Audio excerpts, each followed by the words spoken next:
তাই একজন পরপুরুষ কোথায় কি করলো সেটা ভাবা আমার ধর্ম না। সর্বনাশের আকর হচ্ছে এই মহিলা। সব সর্বনাশ ও নিজের হাতে করেছে। ছেলে মেয়েদের মাথাটা করে চিবিয়ে খেয়ে দিয়েছে। ছেলে মেয়েদের যতটুকু শুভ আছে সব আমার জন্য, আর বাকি সব অশুভ এই মহিলার জন্যে। দেখো না, এই জন্যই তো আমাদের ছোট ছেলেটা আমাদের কাছে আসে না। আমাদের ত্যাগ করেছে, ভালোই হয়েছে, ভালোই হয়েছে। ও থাকলে এনার ইন্ধনে হয়তো তার মাথাটাও শেষ হয়ে যেত। হ্যাঁ হ্যাঁ, এখন তো সব দোষ আমার। আমার ছেলেকে আমার কাছ থেকে আলাদা করে দেবে কি ভেবেছো কি তুমি? আমি প্রাণ থাকতে তা হতে দেবো না। এই বুয়া, যা উপরে যা। মা, নিজেদের মধ্যে অশান্তি করো না, অন্তত আমার জন্য নয়। বাবা, আমি হয়তো ঘন্টাখানেক আছি। আমার রিকোয়েস্ট, এই কিছুটা সময় আমায় একটু বের করো, কষ্ট করে। পাপা, তোমাকে একটা কথা জিজ্ঞেস করব? না মানে, আমার জাস্ট এমনি মনে হচ্ছে, are you fine with June aunty?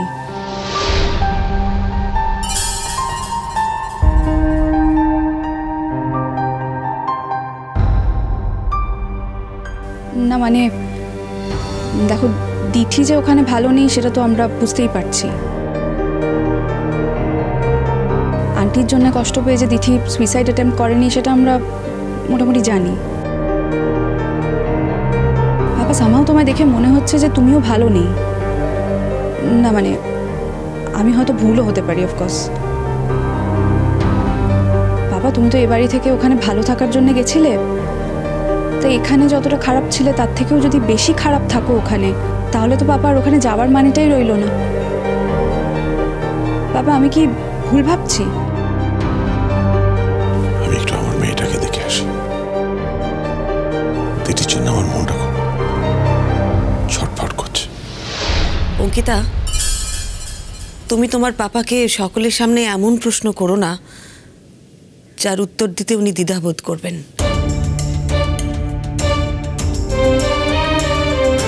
তুমি এই প্রশ্নগুলো এমন সময় এমন পরিবেশে করো যেখানে উনি সহজ সরলভাবে উত্তর দিতে পারবেন।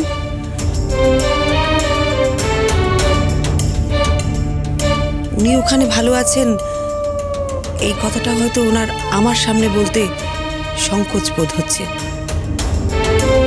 তাই তুমি আমার সামনে ওনাকে কোনো কথা জিজ্ঞেস করো না। কি রে বুয়া, তুই দাঁড়িয়ে দাঁড়িয়ে ভাষণ শুনবি নাকি? যা উপরে যা।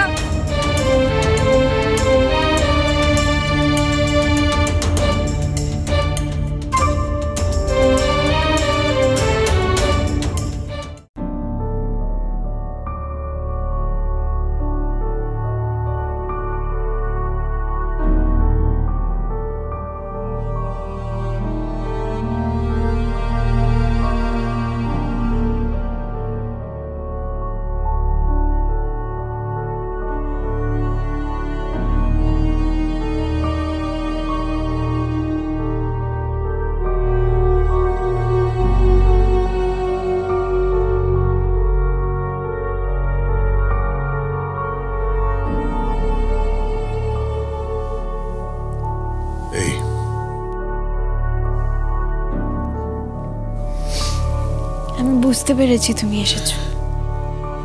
কি করে বুঝলি আমি এসেছি? নিচে খুব চিৎকার চেঁচামেচি হচ্ছিল, তুমি এলেই এখন এখানে চিৎকার চেঁচামেচি হয়। It's all my fault. আমার দোষ, আমার জন্য এসব হচ্ছে। তাহলে তুমি আর এখানে এসো না বাবা। তুই এত বড় কথাটা আমি বলতে পারলি? তোর কি মনে হয় তোকে না দেখে আমি থাকতে পারবো?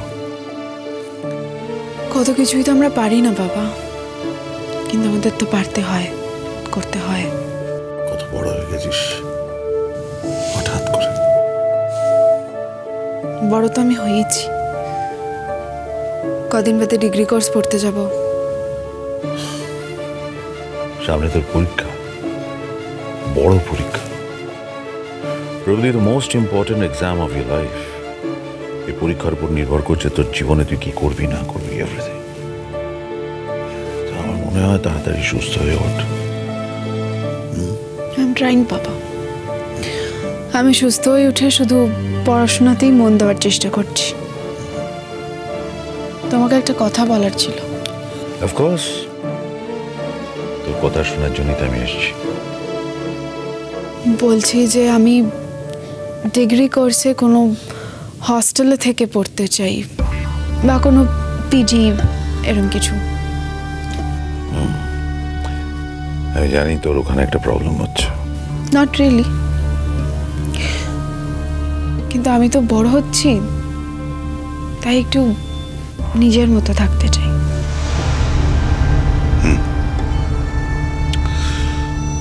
আমি তোকে একটা কথা বলি, আমি জানি না তুই কিভাবে নিবি। তোর মায়ের সঙ্গে আমি যাই করে থাকি না কেন, যাই বলি না কেন তোর মাকে নিয়ে, but it is a fact, মা জীবনে তোদের কখনো অযত্ন হতে দেয়নি, কোনোদিন না। তোর সঙ্গে হয়তো তোর মায়ের মতের মিল হয় না, অনেকের সঙ্গে অনেকের মতের মিল হয় না। So what? জীবনের প্রতি তোর অ্যাপ্রোচ একরকম, তোর মায়ের অ্যাপ্রোচ আরেক রকম। কিন্তু এই যে তুই এই কমফর্ট জোনটার মধ্যে আছিস না, এই কমফর্ট জোনটা তুই পৃথিবীর কোথাও পাবি না, কোথাও না। আমি কমফর্ট জোনের জন্য কোথাও থাকবো না বাবা। ইনফ্যাক্ট আমার কোনো কমফর্ট জোনের দরকার নেই। হয়তো আমি তোকে জোর করবো না, কিন্তু একটা কথা সত্যি যে তুই যদি একটা ঠিকঠাক জায়গায় থাকিস তাহলে আমি খুব নিশ্চিন্ত থাক। আমি তো তোকে আমার সঙ্গে নিয়ে গেছিলাম আমি যাতে তোর দেখাশোনা করতে পারি ঠিক মতো, যাতে তুই নিশ্চিন্তে থাকতে পারিস।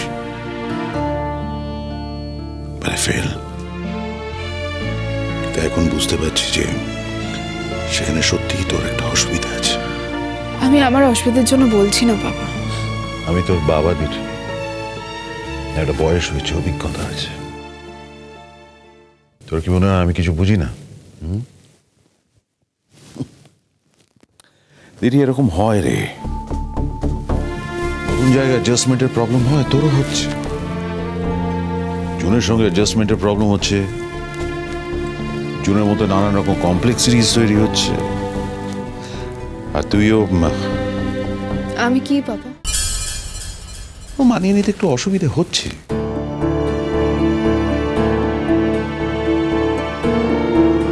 দেখ, তুই যে এখানে ছিলিস এতদিন, সেখানে তোর মা তোর গায়ে আঁচড়টি লাগতে দেয়নি, আর যেখানে গিয়ে পড়েছিস সে লাইফস্টাইলে তুই অভ্যস্ত নস।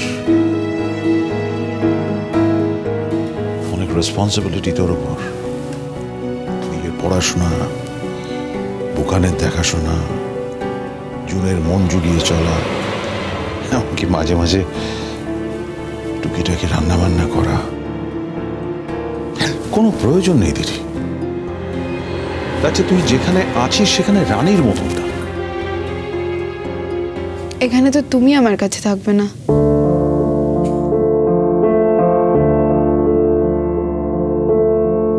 তোর মনে হচ্ছে কেউ আমায় আটকাতে পারবে? এত লাথি ঝাঁটা খেয়েও আমি তোর কাছে ঠিক আসবো, কেউ আটকাতে পারবে না। না বাবা, আমি সুস্থ হয়ে ফিরে যাব। কোথায়? যেখান থেকে এসেছিলাম সেখানে। সেই জায়গাটা তো আমি নিজেই চুজ করেছি। এত কিছুর পরেও আমি যখন ডিগ্রি কোর্সে পড়বো, আমি তখন হস্টেলে যাওয়ার কথা বলেছি বাবা। হঠাৎ এখন আমি একটা সিন তৈরি করতে যাবই বা কেন? ইনফ্যাক্ট জুন আন্টি বিজি বলেই আমি এখন এখানে থাকছি, নয়তো আমি এখনো ও বাড়িতে গিয়েই থাকতাম। আমাকে নিয়ে তোমাদের কোনো প্রবলেম হবে না বাবা। আমি নিজে ওষুধ খেয়ে নেব, ডক্টরের কথা শুনে চলবো, কোনো প্রবলেম করব না আমি সব একা করতে পারি বাবা। মায়ের হেল্পের কোনো প্রয়োজন নেই আমার।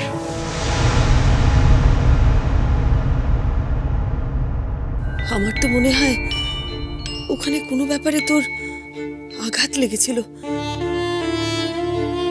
সেই জন্য তুই এইরকম একটা কাণ্ড করেছিস। তুমি কি জানো যে তোমার জন্য ওরকম একটা ঘটনা ঘটেনি আমার জীবনে? কি বললি তুই?